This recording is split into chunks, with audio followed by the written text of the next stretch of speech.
మీ జీవితంలో సమస్య వచ్చినప్పుడు మీరు రాయిలా మిగిలిపోతారా లేదా వజ్రంగా మారతారా? ఈ కథను చివరి వరకు వినండి. నమస్కారం అందరికీ.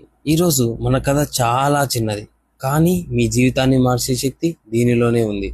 చాలా కాలం క్రితం ఒక కొండలో రెండు రాళ్ళు పక్కపక్కనే ఉండేవి. ఒకటి సాధారణ రాయి, రెండవది వజ్రం. ఒకరోజు సాధారణ రాయి వజ్రాన్ని చూసి ఇలా అడిగింది, నీకు అందరూ ఎందుకు అంత విలువ ఇస్తారు?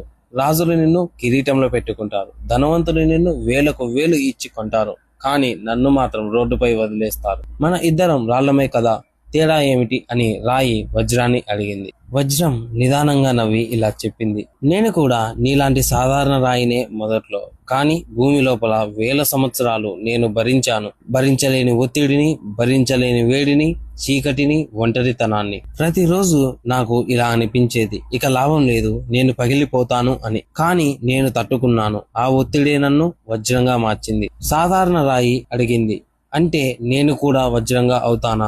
వజ్రం చెప్పింది, అవుతావు నా తమ్ముడా, కానీ ఒక షరతు. కష్టం వచ్చినప్పుడు పారిపోకు, నొప్పి వచ్చినప్పుడు విరిగిపోకు, ఒత్తిడిని శత్రువుగా చూడకు, గురువుగా చూడు. అందుకే అంటారు, జీవితంలో కష్టాలు వచ్చినప్పుడు భగవంతుడు మనల్ని నాశనం చేయడం లేదు, వజ్రంగా తయారు చేస్తున్నాడు అని. కష్టం వచ్చినప్పుడు విరిగిపోయే వాళ్ళు రాళ్లుగా ఉంటారు, తట్టుకున్న వాళ్ళు వజ్రాలవుతారు.